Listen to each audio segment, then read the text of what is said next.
Message aujourd'hui parce qu'il y a un lien. Et pour soutenir ce qui est écrit ici, Jésus ajoute ceci au chapitre 10 de l'Évangile de Jean. Celui qui croit en moi fera aussi les œuvres que je fais. C'est incroyable, ça. Hein? Et ça, il faut vraiment aller s'approprier ça par la foi. C'est quand même une promesse que Jésus nous fait. Celui qui croit en moi fera aussi des œuvres que je fais. Il en fera même des plus grandes. Parce que je vais au Père, et je ferai tout ce que vous demanderez en mon nom, afin que le Fils manifeste la gloire du Père. Si vous me demandez quelque chose en mon nom, je le ferai. Bien-aimé, Jésus, c'est pas celui qui veut avoir la vedette, c'est pas celui qui veut être la star du monde entier. Il dit, j'ai fait des œuvres, j'ai accompli des miracles, mais celui qui croit en moi va en accomplir de plus grands que moi. Pourquoi? Parce que je vais, par mon esprit, vivre en lui. Et ce texte, en tout cas, je trouve que ce texte nous encourage, car si nous servons le Seigneur en marchant dans les œuvres qu'il a préparées d'avance pour vous, pour moi, et si nous le faisons en nous appuyant sur lui, nous accomplirons, dit Jésus, des choses plus grandes que celles qu'il a faites, et ce, bien sûr, pour l'avancement de son royaume. Nous sommes donc encouragés lorsque nous prenons conscience que c'est par le Seigneur que nous servons, que nous le verrons manifester sa gloire à travers nous. Alors, s'il fallait que les choses, imaginez, s'il fallait que les choses reposent sur nos propres forces, il y aurait tout lieu d'être découragé, démoralisé. Mais gloire à Dieu, car c'est lui qui agit en vous, c'est lui qui agit en moi. Et il nous a rappelé une chose, sans moi, vous ne pouvez rien faire. Donc, on n'a pas vraiment le choix de s'appuyer sur lui. Même si on ne voudrait pas, eh bien, il faut s'appuyer sur lui pour voir Dieu manifester des miracles, manifester sa gloire au milieu de nous. Si le Seigneur nous dit que si nous croyons en lui, nous ferons de plus grandes choses que ce qu'il a fait durant son ministère terrestre, nous devons donc nous attendre à de grandes choses. Peut-être pas grandes aux yeux du monde, mais elles sont grandes, très grandes aux yeux du Seigneur, et c'est ce qui compte. Et en ce début de nouvelle année, j'aimerais faire le même exercice que j'ai fait la dernière fois avec vous, c'est-à-dire qu'avec le passage des noces de Cana, on avait examiné les versets 2 à 7 dans l'Évangile de Luc, et un passage, et j'avais dit qu'il y a souvent par rapport aux noces de Cana, j'avais dit souvent, qu'est-ce qu'on regarde dans Jean chapitre 2? Ce qu'on retient, c'est surtout le miracle que Jésus a fait. Mais il y a des versets qui nous échappent et souvent, ce sont les versets qui sont les plus importants. Quand Marie a dit, faites tout ce qu'il vous dira, ça veut dire quoi? Si vous obéissez au Seigneur, vous allez voir le Seigneur manifester sa gloire. Et c'est exactement ce qui se passe au verset 11. Il est écrit que pour la première fois, Jésus, c'est aux noces de Cana que Jésus a manifesté la gloire de Dieu. Il a manifesté la gloire de Dieu comment? En accomplissant un miracle. Et je pense que vous et moi, eh bien, pour la nouvelle année, l'année 2003, je pense que nous voulons tous voir Jésus, nous voulons tous voir Dieu accomplir des miracles dans vos vies. Nous voulons voir tous Jésus nous utiliser pour accomplir des miracles dans la vie des autres. Est-ce que vous êtes amène à ça? Ça, il faut. Ouais. Je comprends que le chauffage a été coupé. Mais il ne faut pas couper votre son quand même, hein, qui sort de votre bouche. Est-ce que vous êtes d'accord avec ça? Et j'espère que c'est votre espérance. J'espère aussi que vous aspirez à ça parce que vous allez être interpellé à travers ce message ce matin. Parce que moi, si ça m'a interpellé, moi qui est très difficile d'interpeller, ça devrait vous interpeller davantage. Et ce que j'aimerais, il y a un passage qui est presque toujours utilisé à l'occasion de Noël, mais dans lequel nous trouvons un verset qui trouve une application non seulement pour la période de Noël, mais pour la vie du chrétien chaque jour de l'année. Et je vais vous demander pardon de retourner encore à l'époque de Noël, donc comme on dit en anglais, de rewinder la cassette et de reculer 2 semaines en arrière pour vous partager finalement ce que le Seigneur avait placé sur mon cœur. Je dois vous dire que cette semaine, on a été bénis au niveau de la réunion de prière. Honnêtement, c'est extraordinaire. Parce que il n'y a pas eu d'études. Mais on a fait chacun notre part dans cette étude, parce qu'on amène toujours une méditation. Et Ruben a été intelligent, il était sage, et il nous a laissé faire l'étude nous autres mêmes, c'est-à-dire à travers nos interventions, et on s'est enrichi, hein, Ruben, c'est vrai. Hein? On s'est vraiment enrichi. Moi, en tout cas, ça m'a apporté énormément, parce que les uns et les autres ont apporté leurs idées, leurs points de vue, et c'était magnifique, et on a grandi à travers ça. Et je prends toute de l'occasion pour vous inviter à la réunion de prière le mardi, la réunion de l'Église, entre autres, parce que d'abord, c'est un temps où l'Église, des membres de l'Église se réunissent ensemble pour prier pour des sujets bien particuliers. des sujets finalement qui sont confidentiels, la plupart, dont on ne peut pas dévoiler dans l'Église. Donc, c'est important que vous participiez à ce temps de communion, à ce temps d'intersection avec les frères et sœurs en Christ le mardi.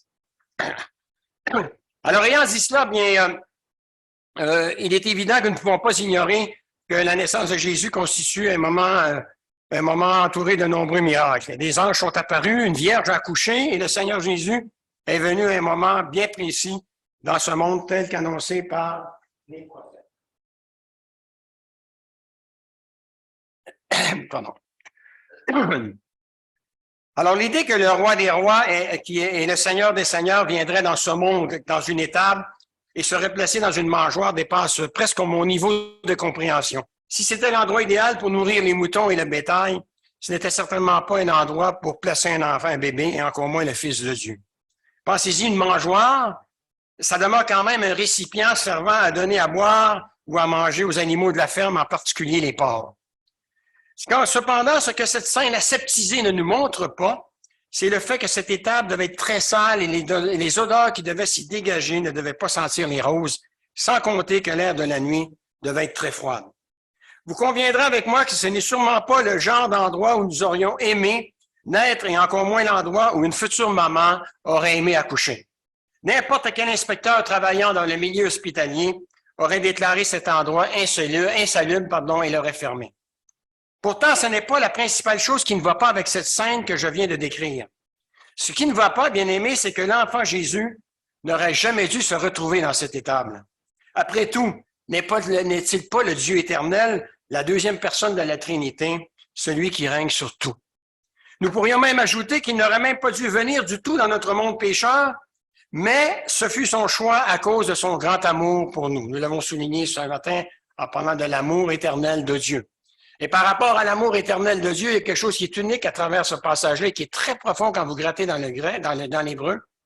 C'est que pour nous, on va passer l'éternité dans la présence de Dieu. C'est vrai que notre éternité a un commencement, mais n'aura jamais de fin. Mais pour Dieu,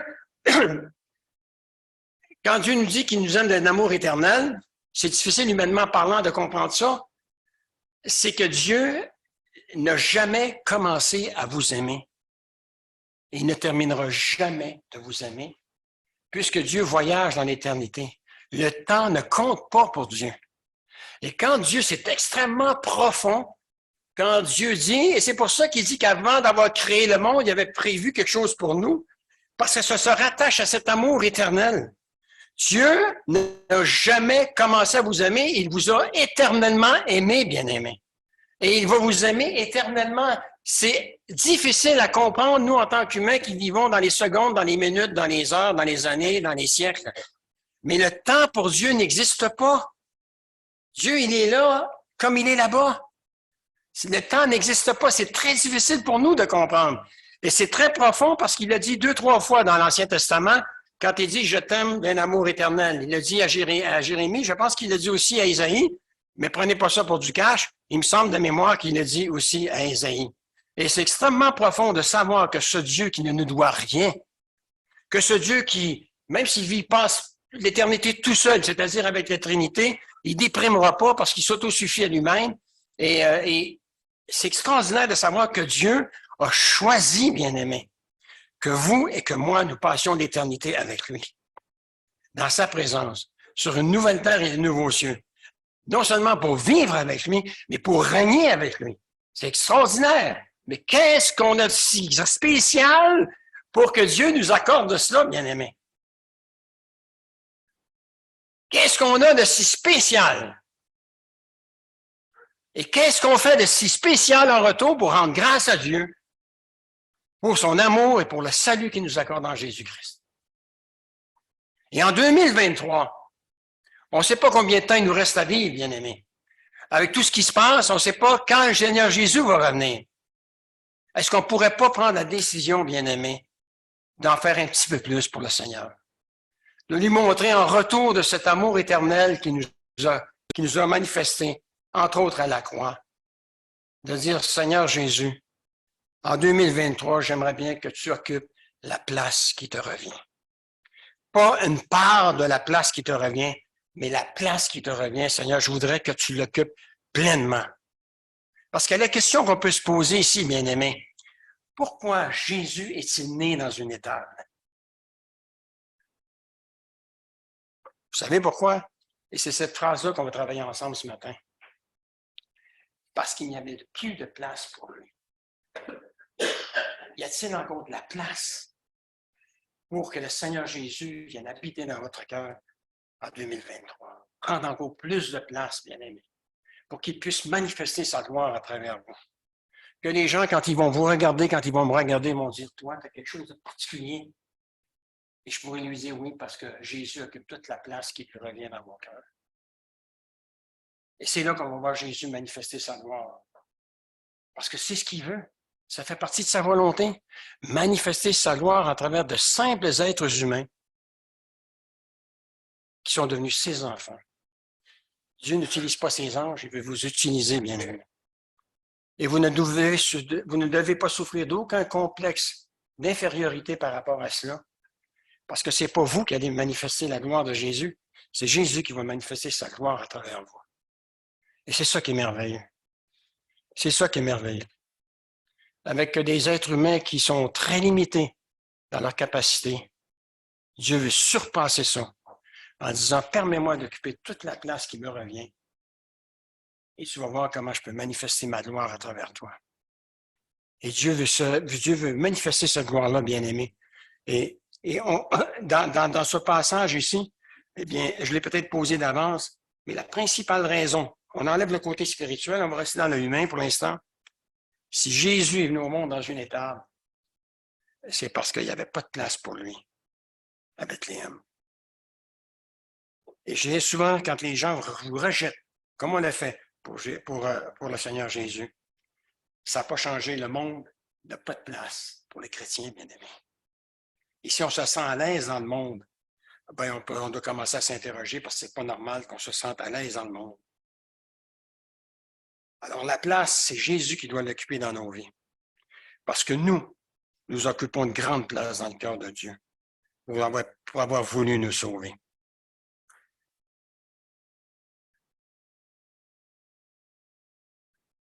Dieu aurait pu arranger les choses par rapport à cette étape. Après tout, n'a-t-il pas eu un mot à dire pour que le monde visible qui nous entoure apparaisse?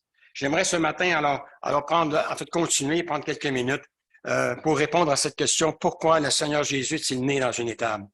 Nous savons qu'il y avait eu, d'abord, premièrement, on peut parler de ce qui avait conduit Marie et Joseph finalement à Bethléem. C'est suite à un décret de César Auguste. Je ne veux pas recommencer à lire tous les passages concernant Luc chapitre 2, mais c'était un voyage quand même de 140 km à faire à pied, bien aimé, qui prenait environ 6 jours.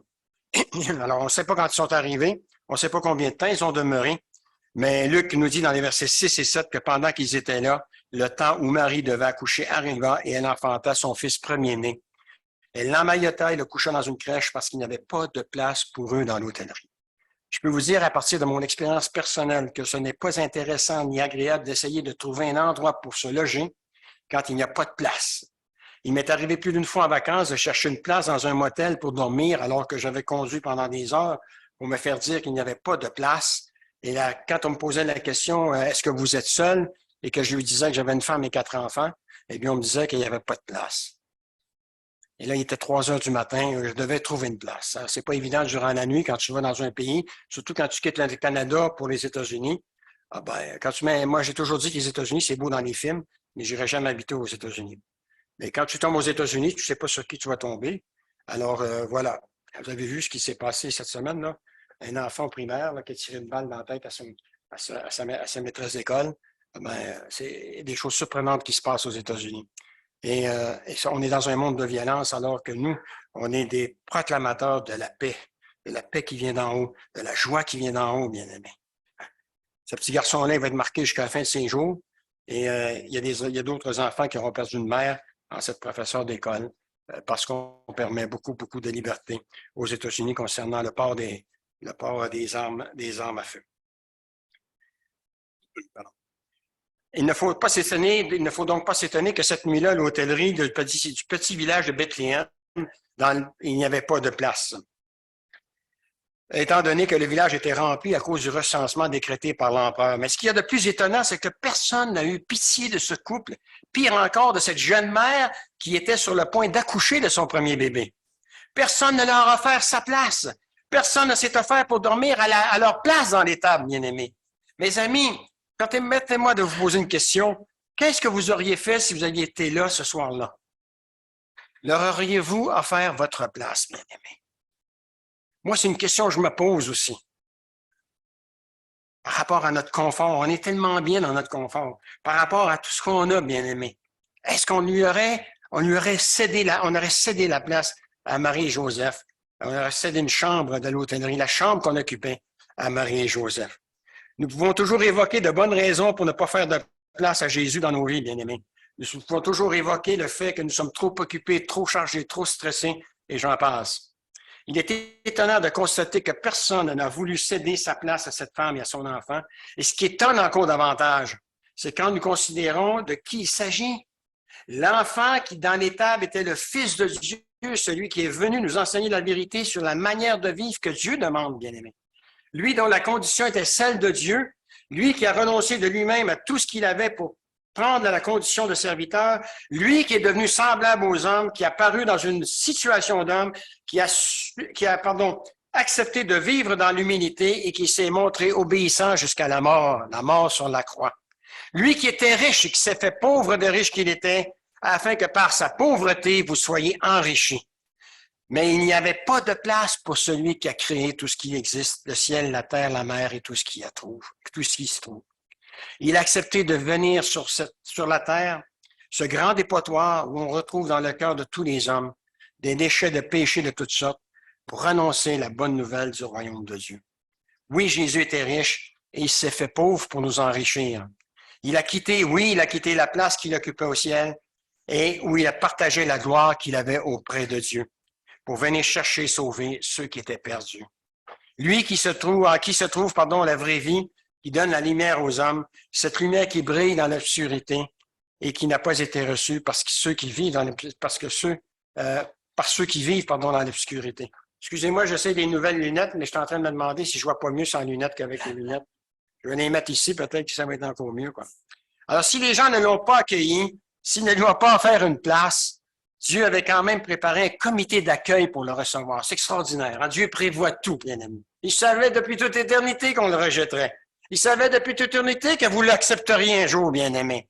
Et pourtant, Dieu va préparer un comité d'accueil. Écoutez bien ça rapidement. Hein? D'abord, faisant partie de ce comité d'accueil, il y a les anges. Les anges de Dieu sont venus l'adorer. Une multitude d'anges, nous dit le texte biblique, ont loué Dieu en disant « Gloire à Dieu dans les lieux très hauts et paix sur la terre aux hommes qui l'aiment ». Deuxièmement, faisant ensuite partie de ce comité d'accueil, il y a les bergers, des gens méprisés, traités comme des moins que rien, des gens qui avaient la réputation d'être des voleurs. Ils faisaient partie du comité d'accueil, bien-aimés. Eh bien, ça veut dire une chose, si Dieu a pris des bergers, eh bien, il peut prendre n'importe qui, bien-aimés. Parce qu'ils avaient une réputation, ils avaient la valeur des bergers à l'époque de Jésus, ça valait pas plus cher qu'un chien, bien-aimé. Ça avait la même valeur. Mais pour Dieu, ça restait des êtres humains. Des êtres humains que Dieu voulait sauver. Et ils feront partie du comité d'accueil pour recevoir Jésus, bien-aimé. Troisièmement, il y avait les mages. Les mages, les païens venus de l'Orient, c'est-à-dire des savants spécialistes des étoiles, qui vinrent de l'Est et arrivèrent à Jérusalem pour demander où l'enfant devait naître et qui serait le roi des Juifs. Et on sait bien que quand Hérode a appris la nouvelle, il fut troublé, ainsi que tous les habitants de Jérusalem. Et il savait que les prophéties avaient clairement parlé de sa venue avec le Christ, et que le Christ, naîtrait à Bethléem. Il savait, Hérode, de par les écrits, de par les religieux qui l'entouraient, il savait que sa venue avait été prédite. Il savait qu'il était l'espérance d'Israël. Mais le roi et les dirigeants religieux ne l'ont pas accueilli. Ils n'étaient pas contents d'apprendre la nouvelle de sa venue au point où non seulement ils ne débordaient pas de joie, mais ils étaient troublés à un point tel qu'Hérode a fait appeler les mages en secret pour se faire préciser à quel moment l'étoile est apparue. Et Hérode, eh bien, Dieu nous a envoyé dans l'Ancien Testament, envoyé au peuple d'Israël un libérateur qui est Moïse, dans le Nouveau Testament, eh bien, Dieu envoie notre libérateur qui est le Sauveur Jésus-Christ. Eh bien, Hérode, il ne fera pas pire, il ne fera pas moins pire que le Pharaon. Il va essayer de tuer tous les bébés. Dans l'Ancien Testament, c'était quoi? On avait dit aux sages-femmes, aussitôt que ça sort, tu balances ça dans le Nil. Et dans le Nouveau Testament, ben, c'est pas mieux. Quand Hérode calculait à peu près ça faisait combien de temps que Jésus était arrivé, eh bien, entre 0 et 2 ans, eh bien, il a fait tuer tous les enfants à partir jusqu'à 2 ans. Voilà. Ça change pas. C'était ça le cœur du Pharaon. C'était ça le cœur d'Hérode. C'est souvent ça, quand il y a des dictateurs qui dirigent le monde, qui sont sans pitié. Dieu aurait pu changer tout cela, mais il a choisi de ne pas le faire. Et après 400 ans de silence, c'est-à-dire entre le dernier livre de l'Ancien Testament et le premier livre, Matthieu, du Nouveau Testament, il y a 400 ans où Dieu ne s'est pas adressé, ne s'est pas révélé à personne. Il préparait la venue du Sauveur Jésus-Christ. Et bien, Dieu revient dans la personne de Jésus vers son peuple pour établir une relation avec lui. Et pourtant, combien de gens rejettent cette relation que Dieu cherche à établir avec eux? Et ce, depuis que l'homme est apparu sur la terre, parce qu'il n'avait pas de place pour lui dans leur vie. Et ça n'a pas changé, bien-aimés. Maintenant, vous êtes-vous déjà posé des questions pourquoi les hommes refusent de prendre une décision pour le Seigneur? On a la réponse dans Jean chapitre 3, verset 18. Parce que les gens ne veulent pas abandonner leur péché. Voilà.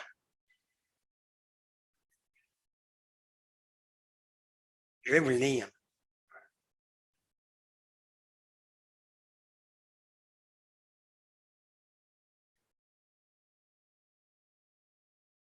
Juste après Jean 3, 16, hein?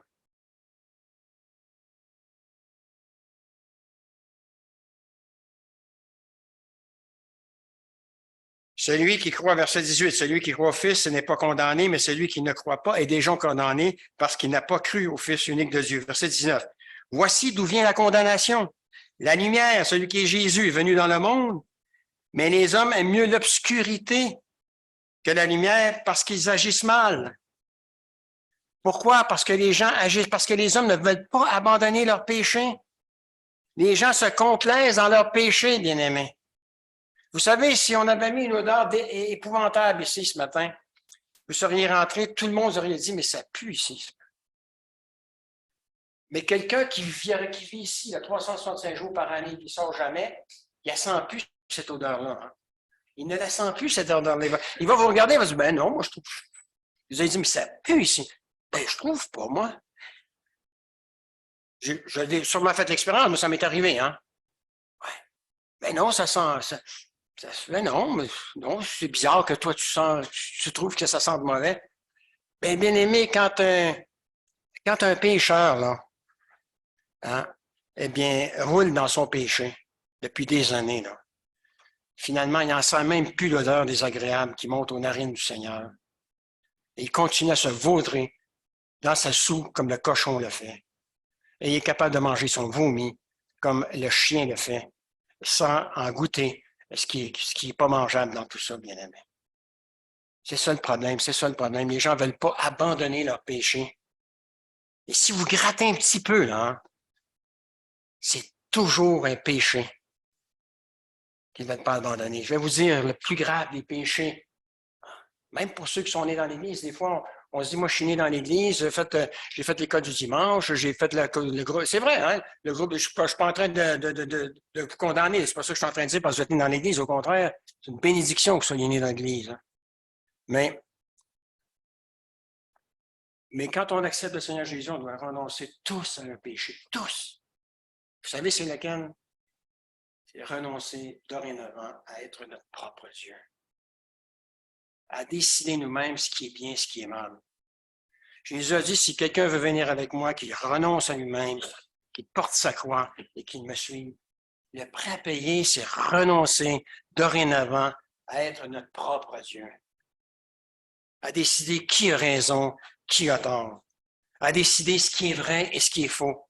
Dorénavant, quand je prends une décision, ce que je vais renoncer et ce que je vais accepter, c'est ce qui est là-dedans, c'est 100% la vérité. Je ne remettrai jamais en question ce qu'il y a là-dedans. Parce que c'est pas n'importe qui l'a écrit, c'est pas un homme qui l'a écrit, c'est Dieu qui l'a écrit, bien-aimé. Dites amen à ça ce matin.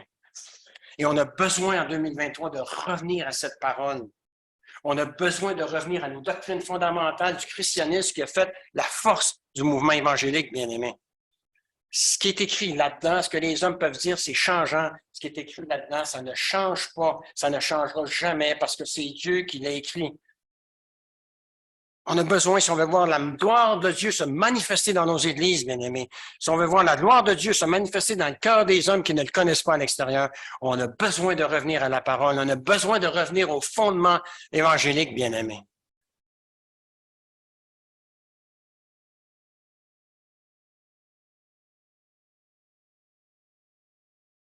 Pensez juste comment on a un cœur rebelle, bien-aimé, comment Dieu est patient. Ce qui s'est passé dans l'Ancien Testament à partir de Caïn, juste à travers le peuple d'Israël, bien-aimé. Dieu était patient avec eux. Ils sont sortis, ils ont été esclaves pendant 400 ans et à un moment donné, on a entendu « Oh, on mangeait bien mieux on mangeait bien mieux en Égypte. » Et là, on a commencé à rêver qu'il y avait des jambons, qu'il y avait du steak, qu'il y avait ci. Mais c'est épouvantable. Ils ont oublié complètement en quelques semaines, hein? En quelques semaines, les miracles qu'ils ont vus en Égypte. C'est ça le cœur humain, bien-aimé. Le cœur humain, c'est un cœur oublieux. C'est ça. Ouais. On oublie, en tout cas, moi, je ne l'oublierai pas. Moi, je sais dans quel sou le Seigneur est nous chercher, bien-aimé. Il faut que j'en parle. Mais je suis éternellement reconnaissant au Seigneur d'être venu me chercher dans ma boue, de m'être sorti dans ma boue, bien-aimé. Et je rends grâce à Dieu parce qu'il y a un chrétien évangélique qui a osé ouvrir la bouche, parler du Seigneur Jésus. Parce que je ne serai pas ici pour vous parler ce qui fait mon espérance éternelle à matin. Je serai toujours en train de me vautrer dans ma soupe, en train de faire du mal aux gens, en train de me servir les gens pour arriver à mes fins. Alors qu'aujourd'hui, j'ai compris que je dois servir les gens pour que Dieu arrive à ses fins dans le cœur de ces gens-là, bien-aimés. Et c'est ce que Dieu ne veut pas simplement ça pour moi, il veut ça pour vous. Moi, je n'ai aucune capacité, hein. Je suis convaincu que je ne suis pas le plus intelligent de la place, moi. Hein? Et pourtant, Dieu manifeste sa loi à travers moi. Et Dieu veut faire la même chose à travers vous, bien-aimés. Et en 2023, il veut savoir quelle place vous êtes prêts à lui réserver dans votre cœur pour qu'il puisse manifester sa gloire. Dieu ne veut pas de demi-mesure, bien-aimés. Si Jésus avait pris des demi-mesures pour poursuivre son ministère sur la terre, on serait encore sans espérance aujourd'hui. Dieu n'accepte pas les demi-mesures, bien-aimés. Tu lui appartiens entièrement. Il prend toute la place où tu n'auras rien, où tu ne verras rien.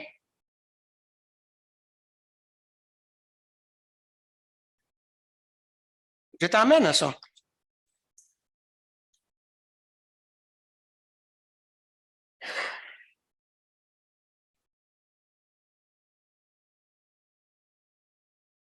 Bien-aimé, toute la vie de Jésus était caractérisée par un manque de place dans le cœur de beaucoup d'hommes et de beaucoup de femmes. Qu'en est-il de nous ce matin? Occupe-t-il la place qui lui revient dans nos vies en tant qu'enfants de Dieu? Il a dit lui-même, les renards ont des tanières et les oiseaux des nids, mais le Fils de l'homme n'a pas où reposer sa tête. Nous pouvons dire qu'il a été un SDF, un sans domicile fixe, le SDF devenu du ciel. Il logeait parfois chez Pierre, parfois chez Marthe, Marie et Lazare, et parfois à la Belle Étoile. Pourquoi les gens refusent-ils encore aujourd'hui de lui donner la place qui lui revient dans leur vie? Je l'ai cité tantôt, parce que les hommes préfèrent l'obscurité à la lumière parce qu'ils agissent mal.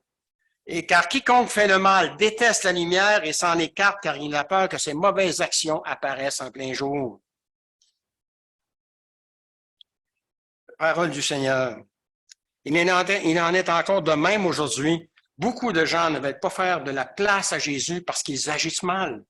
Ils ne veulent pas abandonner leur vie de péché. Ils ont peur des changements. Ils veulent demeurer leur propre Dieu et continuer à choisir ce qui est bien et mal. Et c'est vrai que c'est épeurant, le changement, bien-aimé. Parce que surtout moi, qui a toujours dirigé sa vie comme il voulait, qui avait pleinement confiance en moi. Là, quand je rencontre Jésus, il me dit, c'est terminé ça, Jacques. Maintenant, tu vas me faire confiance à 100% en moi. C'est terminé, toi.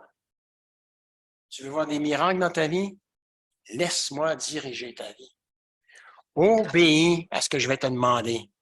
et tu verras la gloire de Dieu se manifester à travers toi. Ouais, extraordinaire. Mais on est têtu, hein? On est têtu, hein? Moi, le Seigneur, il me ramasse de temps en temps, bien-aimé. Je suis pas mieux que vous, hein? C'est une grâce que Dieu me fait d'être derrière ce pupitre ce matin. C'est une grâce que Dieu me fait de pouvoir proclamer sa parole. Je ne suis pas mieux que vous.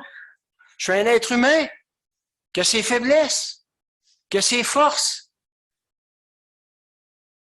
Mais jamais je vais douter qu'une parole qui peut contenir ce livre ne vient pas de Dieu. Et en 2023, bien-aimé, j'ai pris la décision que peu importe le prix que ça va me coûter, Jésus va occuper toute la place qui lui revient dans mon cœur. Toute la place. Voici, je frappe à la porte, si quelqu'un entend. Oh, bien-aimé, ça fait combien de temps que Dieu frappe peut-être à votre porte, la porte de votre cœur, pour que vous lui ouvriez toutes grandes vos portes, non pas pour être sauvé, mais pour qu'il occupe toute la place qui lui revient, bien-aimé. L'entendez-vous frapper? Il y a peut-être des gens qui entendent frapper, mais qui la gardent fermée, cette porte, et qui sont tristes, qui sont malheureux, qui se sentent seuls. Oui, parce que Jésus est à l'extérieur de la porte de leur cœur, bien-aimé. Ouais. Jésus va occuper toute la place qui lui revient, bien-aimé. Gloire à Dieu pour cela.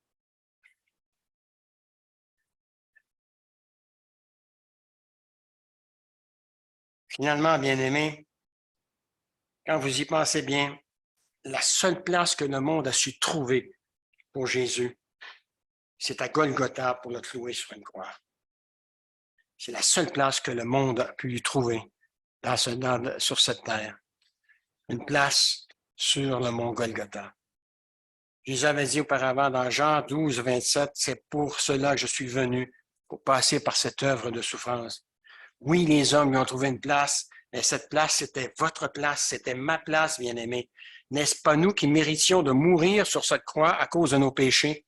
Mais voilà, il est né pour mourir à notre place. Pardon. Et c'est Jésus qui m'a aimé, qui s'est livré lui-même pour vous et pour moi, est venu pour servir et donner sa vie comme rançon pour libérer beaucoup d'hommes. La croix était ma place, elle était votre place. Le prophète Isaïe a dit, il a été transpercé à cause de vos crimes, écrasé à cause de vos fautes. Eh bien aimé, vous savez, on vit une époque où on ne parle que de la grâce de Dieu, de l'amour de Dieu. On ne parle que de ça. Je vais vous montrer quelque chose ici, regardez bien.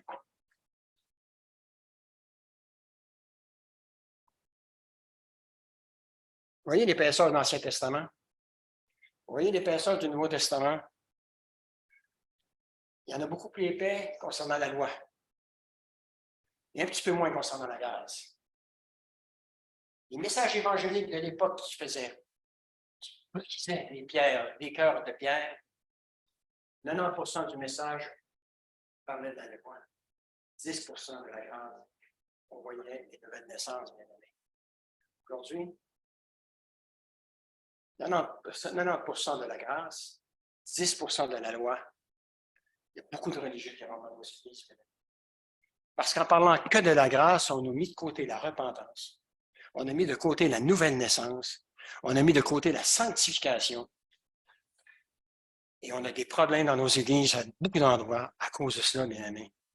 Les gens qui rentrent, ce ne sont pas des gens qui sont passés nécessairement par la nouvelle naissance. Ce sont des religieux, bien aimés. Il y a des religieux, dans mon ministère pastoral, j'en ai vu des vertes et des trombones.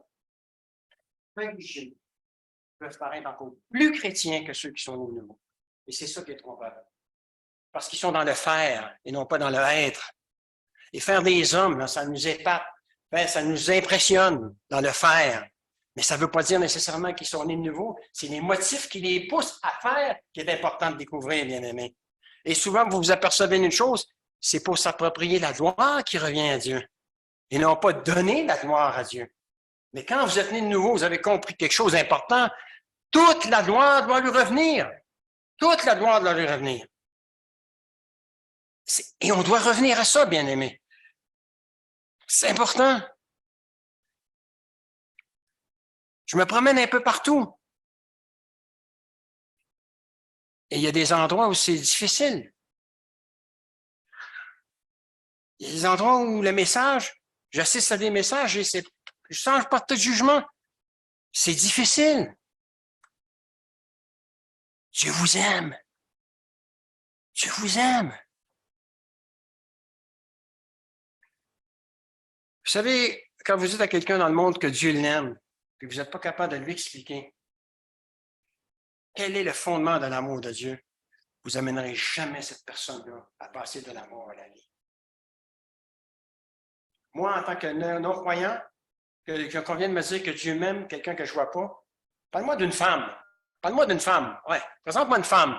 Et dire, écoute, celle-là, là, elle est prête, elle est ouverte, elle t'aime. Moi, en tant qu'être humain, en tant que personne du monde, moi, j'y vais, hein. Mais de me parler d'un Dieu qui m'aime que je ne connais pas, j'ai besoin de savoir pourquoi il m'aime. Et je suis obligé de parler du péché. Et je suis obligé après de parler de la grâce, bien-aimé. Pourquoi? Parce que tu étais perdu. Je vais te dire pourquoi tu étais perdu. Et là, on explique. Je ne veux pas dire qu'on bombarde.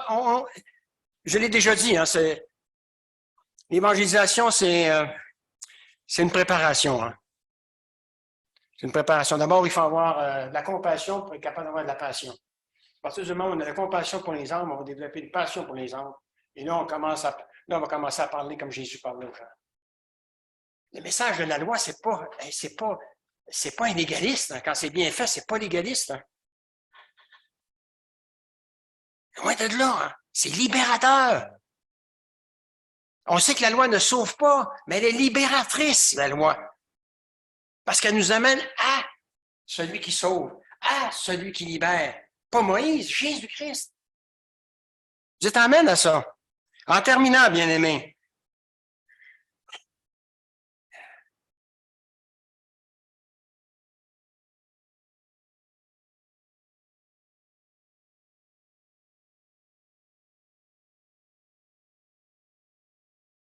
je vais vous dire pourquoi je vous ai parlé de ça. Je suis allé dans une église quand je vais parler de la loi, de la grâce et de la loi. Bien-aimé, Dieu nous donne une loi. La Belgique nous donne les lois. Au niveau criminel, si vous désobéissez à la loi de la Belgique, ben, vous êtes considéré comme un criminel. Selon la loi de Dieu, quand vous désobéissez à la loi de Dieu, vous commettez un crime. Isaïe dit, ce sont vos crimes. Et moi, je vais vous dire pourquoi ça m'est venu en tête, ça, parce que je suis allé dans une église, on chante encore des cantiques du 16e, 17e siècle. Et moi, par rapport aux cantiques qu'on écoute, on chante aujourd'hui, mais on ne voit plus ces paroles-là. Ce sont vos crimes. Dieu manifeste sa colère. Et puis, on parle quand même de la grâce, parce que c'est des... Ruben ici, c'est quelqu'un qui est né dans l'église. C'est des chants qui avaient à peu près 8 strophes. On avait pratiquement un message. Hein? On avait pratiquement un message dans un cantique, les anciens cantiques. Et moi, je me suis dit, ben, à quelque part, il y a quelque chose qu'on passe à côté. En fait, Dieu est venu sauver la vie de criminels condamnés à mort. Et le prix, celui qui a payé pour des criminels, c'est un innocent qui s'appelle Jésus. J'ai dit, c'est vrai, mais c'est vrai qu'on ne voit pas ça. Et la colère de Dieu, c'est Jésus qui l'a dit dans Jean. La colère de Dieu demeure. Mais la colère de Dieu, c'est quoi? C'est le jugement de Dieu. Le jugement de Dieu demeure sur ceux qui n'ont pas encore accepté, qui n'ont pas encore reconnu comme sauveur.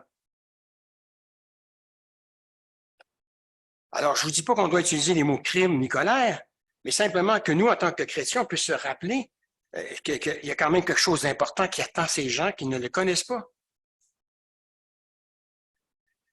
Je suis peut-être plus sensible que vous à la mort parce que moi, j'habite sur une rue où il y a un crématorium un peu plus haut.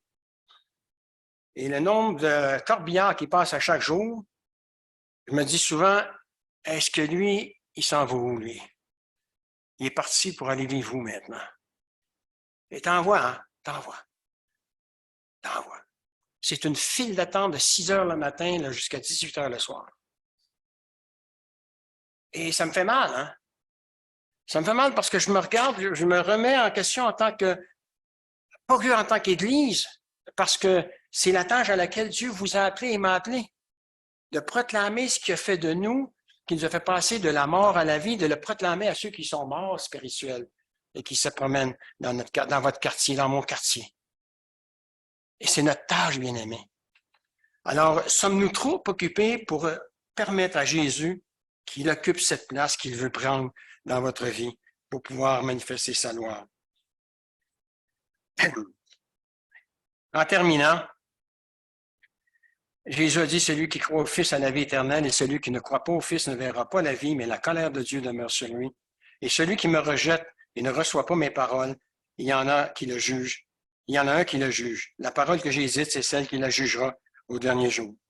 Pourtant, bien-aimés, pourtant Dieu continue à revenir vers nous, et ça même si nous le rejetons. Cependant, ce Dieu qui n'a même pas cru utiliser les anges pour partager ce message aux hommes, nous trouve dignes en Jésus-Christ de pouvoir le partager. Il a dit, ne soyez pas inquiets. Oui, je vais terminer avec ça. C'est important parce que là, je pense que c'est le positif du message, excusez-moi de dire. Mais finalement, si nous, on n'a pas nécessairement préparé une place pour Jésus, savez-vous quoi?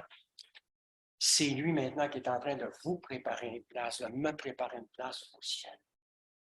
Pas merveilleux, ça? Malgré qu'il ait été rejeté, malgré qu'il n'a pas pu trouver une place où poser sa tête à part d'une pierre, Jésus est allé au ciel pour vous trouver, pour vous préparer une place. Une place dont on est certaine chose, une place, c'est la place qui nous prépare, ne nous décevra jamais. Il a dit, ne soyez pas inquiets, croyez en Dieu, croyez aussi en moi. Il y a beaucoup de demeures dans la maison de mon Père et je vais vous préparer une place. Je ne vous l'aurais pas dit si ce n'était pas vrai. Et après être allé vous préparer une place, je reviendrai, je vous prendrai auprès de moi afin que vous soyez là où je suis. Nous pouvons être assurés qu'il est en train de nous préparer une place si nous lui donnons la première place dans nos vies, bien-aimés. Il n'y a rien de pire pour un chrétien de mourir et de douter où il s'en va. Je vais vous raconter, je ne donnerai pas le nombre de fois que ça m'est arrivé, être au chevet de quelqu'un qui a fréquenté une église toute sa vie. Et avant de mourir, il se tient après votre manche de manteau parce qu'il ne sait pas où il s'en va. Moi, j'ai vécu ça, ces expériences-là. Il tire après la manche parce qu'il ne veut pas partir, parce qu'il n'est pas sûr de savoir où il s'en va.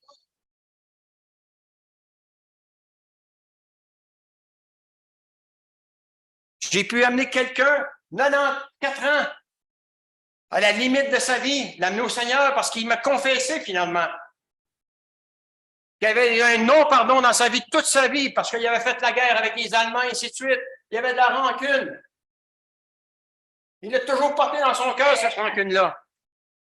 Et ça empêchait Dieu, me confesser que ça empêchait Dieu de manifester sa gloire dans sa vie, de ressentir sa paix, sa joie, de se sentir vraiment seul à cause du non-pardon et à la dernière minute de sa vie. Écoute,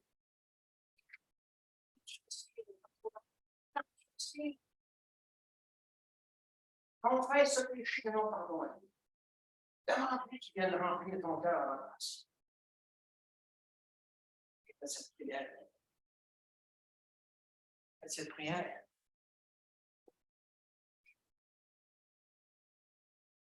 Vous savez ce qu'on a besoin? De se mettre à la place de Jésus, bien-aimé. Et de dire, Seigneur, pour que tu sois capable, que je sois capable que tu puisses occuper toute la place qui te revient dans ma vie. Permets-moi de voir les gens comme toi, tu les as voyés. Permets-moi de voir l'éternité qui leur est réservée si moi je n'ouvre pas la bouche. Au moins, si j'ouvre ma bouche, je leur donne une opportunité. Ça ne veut pas dire qu'ils vont prendre une décision, mais une opportunité, bien-aimé. Une opportunité. Je vais quand même vous donner un témoignage et je termine avec ça. Ça fait 3 fois que je l'ai dit, mais je vais terminer avec ça. L'année passée, il y a 2 ans, j'ai témoigné à un couple. J'avais parlé de ce monsieur-là qui avait fait un AVC, qui avait fait un stage. C'est pas un stage, mais un temps de repos, finalement, dans un grand hôpital à Liège. Et ce monsieur-là, quand je faisais du jogging, lui, je le croisais avec son chien. Et à un moment donné, je vous expliquais comment je fonctionne à propos de ça. Je ne rentrerai pas là-dedans. Et pas Jean-Jean, et puis quand on se quittait, je me tournais pour voir où il habitait. Et à un moment donné, en continuant à courir, je ne le vois plus. Alors, moi je suis quand même gêné un peu, hein, mais moi, je ne veux pas dire que je suis changeant. Bon, Dieu nous fait comme on est, hein. Et alors, je vais sonner, je vais frapper à la porte. Et là, ben, il y a quelqu'un, sa femme me répond. Je dis, excusez-moi, je dis, je fais du jogging ici, moi, le matin, puis je croisais votre mari régulièrement, on se parlait, puis tout ça. J'ai dit, je ne le vois plus depuis plusieurs mois. Et là, elle se met à pleurer. Il a 84 ans, le monsieur. Et il a fait un AVC. Assez sévère, parce qu'il est dans un fauteuil roulant aujourd'hui. Et elle me dit, il est à tel endroit. Mais elle dit, ben, j'ai dit, écoutez, donnez-moi l'hôpital, je vais aller le visiter. Et finalement, ben, je n'ai pas eu le temps de le visiter parce qu'elle m'a dit, ben, de la Croix-Rouge, j'ai un lit, tout ça pour l'accueillir, ainsi de suite. Bon, voilà. Et je suis allé à la maison et j'ai commencé à leur parler du Seigneur quand il revenait à la maison. Je me suis dit, un AVC, tu sais, je ne sais pas combien de temps que on sait que souvent il y a une durée. Et je commence à lui parler, mais il se moquait. Il se moquait. Alors, je suis allé 2, 3 fois, puis ça tournait autour. Ben, j'ai dit, le Seigneur a dit, jette pas tes perles au pourceau. Ben, je lui ai dit, écoute, tant que je vais aller en voir d'autres, il y en a d'autres probablement qui vont peut-être écouter. Et au bout de 2 ans, durant la semaine de Noël, il m'appelle. 2 ans. Il me dit, alors je pense, oui, il dit, ben, il dit, vous pourriez passer à la maison. Mon épouse et moi, on aimerait vous parler. Alors, je passe à la maison et je prends rendez-vous. Et le lendemain, on s'en attendait, j'y vais. Alors, lui, il est 87 maintenant, sa femme est dans les 80. Alors, je rentre dans la maison et je m'assois, j'amène ma Bible, je mets ma Bible sur la table pour lui montrer que je n'étais pas juste venu pour lui faire un petit coucou, je vais lui parler. Même s'il y avait une porte qui s'ouvrait, bien sûr. Hein. Alors, et là, on parle de tout et de rien qui allait un peu mieux, puis bon, sa femme aussi, puis son fils voulait les placer dans une maison de repos, mais qu'il ne voulait pas, parce qu'il y a une grosse maison, donc le fils trouve c'est trop grand pour eux. Alors, voilà. Et il me dit, c'est fou, comment Dieu ouvre des portes. Il dit, ça fait quand même longtemps que je n'ai pas pris la communion. Ah! J'ai dit, qu'est-ce que ça vous apporte, juste la communion? Fait que, ce que moi j'ai entendu en tant qu'ancien catholique, bon voilà. Mais j'ai dit, vous savez une chose, j'ai dit, la communion, là, ça n'effacera jamais aucun de vos péchés. Hein. J'ai dit, voulez-vous savoir maintenant comment vous pouvez avoir la certitude que vos péchés sont effacés? Puis que comme moi, vous pouvez avoir la même espérance, c'est-à-dire de passer l'éternité avec Jésus dans le ciel. Les deux me disent oui. Ils étaient tombés sur la bonne personne. Hein. Moi, je leur ai expliqué dans le seul coup, on a prié ensemble. Ces gens-là, ils ont pleuré. Ils ont reçu un trésor. C'était le plus beau cadeau qu'ils pouvaient recevoir dans la période de Noël. Bien-aimé, en 2023, Dieu va mettre entre les mains beaucoup de cadeaux à ce cadeau s'appelle Jésus. Et en plus de Jésus, il y a salut. Et en plus de salut, il y a la sanctification. Il y a la libération aussi. Dieu descend dans l'eau. Ce que Jésus veut faire est porteur de l'homme. Il y a des gens qui apprennent dehors avec vous.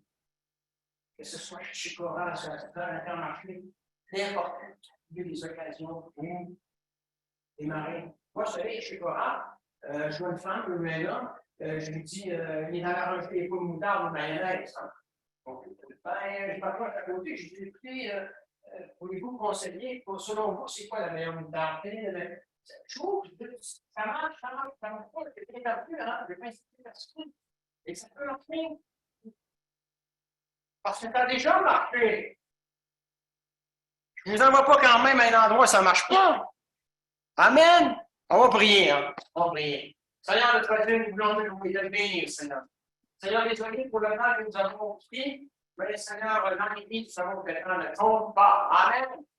Ah, alors, Seigneur, nous te prions, Seigneur, que toi qui n'as pas trouvé ta place dans ce monde, Seigneur, nous voulons te demander. Bien, ceux qui le veulent bien, prendre cette décision, Seigneur, d'ouvrir notre compte, de toute notre durant ta toute la place qui te revient.